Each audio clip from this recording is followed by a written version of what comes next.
Every human on Earth has something in common. You can't remember being a baby, not your first birthday, not your first step, not your first word, but those moments changed your entire life. So where did they go? Did your brain erase them? Or are they still hiding somewhere inside your mind? The answer is far stranger than most people imagine. For more than a century, scientists have searched for an explanation. They discovered something unexpected. Your earliest memories probably didn't disappear at all. Your brain simply changed the way it stores them. And that changes everything. Imagine you're 2 years old. You're standing in your living room. Your parents smile from across the room. You take one tiny step, then another. Everyone cheers. Your family remembers that moment forever. But the one person who actually lived it never remembers it again. That sounds impossible. Yet it happens to almost every human on Earth. Why? Scientists call this phenomenon infantile amnesia. The name sounds dramatic, but the explanation begins inside one small part of your brain. Think of it as your brain's memory librarian. Every important experience passes through it. It decides what should become a long-term memory. The strange part? When you're a baby, that librarian is still learning the job. But here's where things get really weird. Babies clearly learn. They recognize faces. They learn languages. They know who their parents are. Babies can learn. Why can't adults remember learning those things? The answer lies in something happening deep inside the growing brain. And it's unlike almost anything else your body does. In the next part, we'll cover how the hippocampus develops. Dr. Patricia Bauer's memory research. Why babies form memories but lose access to them. A simple computer analogy. So what makes a baby's brain so different? The answer starts with growth. An adult brain changes slowly. A baby's brain changes at incredible speed. During the first few years of life, millions of new neural connections form every single second. Your brain is building itself while you're using it. Imagine trying to organize the world's largest library, while thousands of new books arrive every minute. That's exactly what your brain is doing. It isn't just saving memories. It's building the entire system that will eventually store them. Researchers at Emory University, including developmental psychologist Dr. Patricia Bauer, spent years studying how children form memories. What they discovered surprised many scientists. Babies can absolutely create memories. In fact, even very young infants can remember faces, voices, objects, and simple events. So the problem isn't making memories. The problem is keeping them accessible years later. Think about buying a brand new computer. The hardware is powerful, but the operating system is still installing. You can create files, but if the software changes completely, those old files become much harder to find. Your brain works in a surprisingly similar way. The hippocampus keeps changing as you grow. New neurons are constantly being created. Scientists call this process neurogenesis. When you're an adult, neurogenesis happens slowly, but during infancy, it happens at an extraordinary rate. And here's where things get really strange. Some researchers believe this rapid growth may accidentally overwrite the pathways that help retrieve early memories. Not because the memories are useless, but because the filing system keeps changing. Imagine writing your favorite story inside a notebook, then replacing half the pages every few days. Eventually, the story is still there, but finding every page becomes almost impossible. Could that be what's happening inside your brain?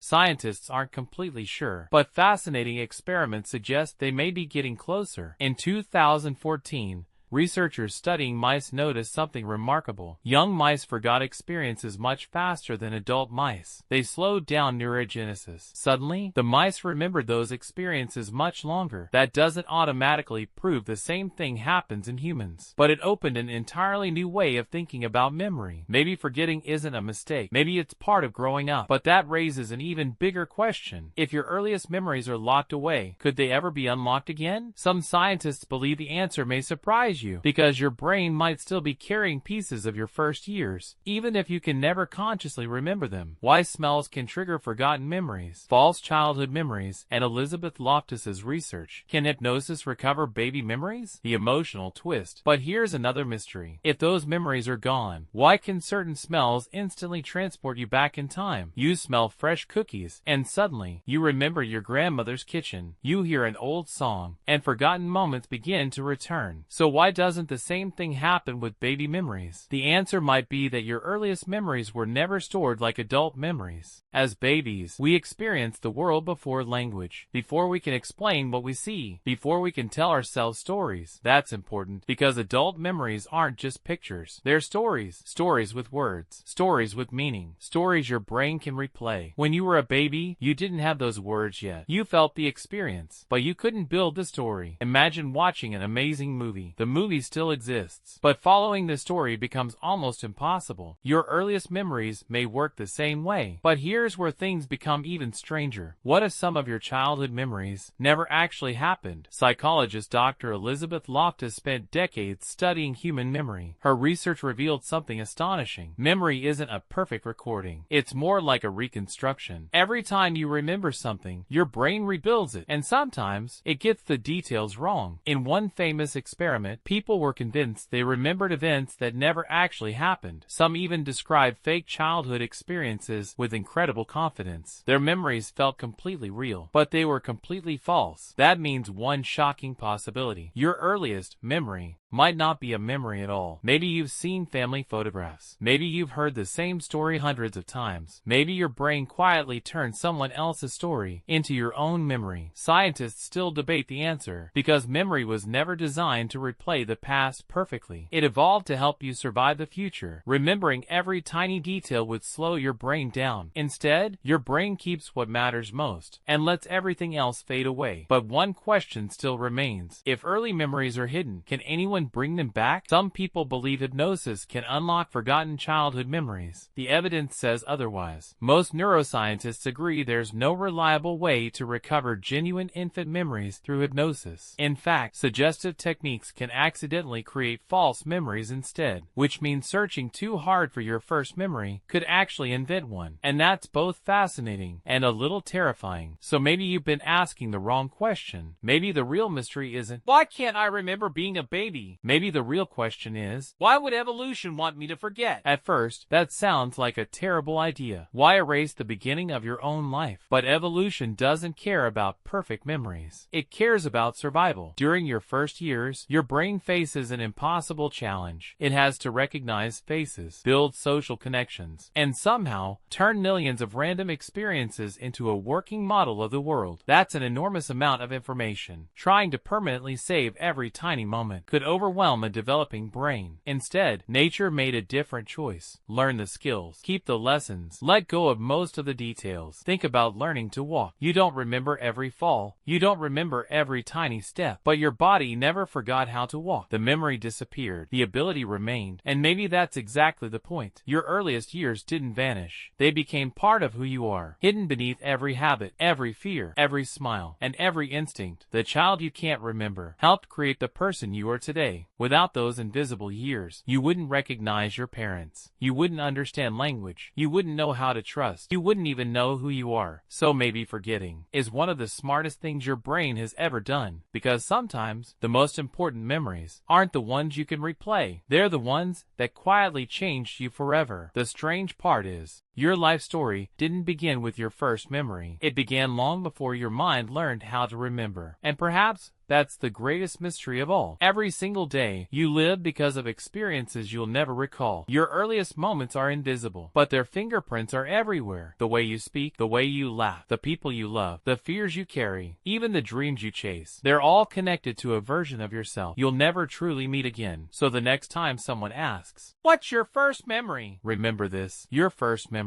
probably isn't the beginning of your story. It's simply the first chapter your brain allowed you to read. End screen. What's the earliest memory you can honestly remember? And do you think your baby memories are truly gone or just hidden? Let me know in the comments.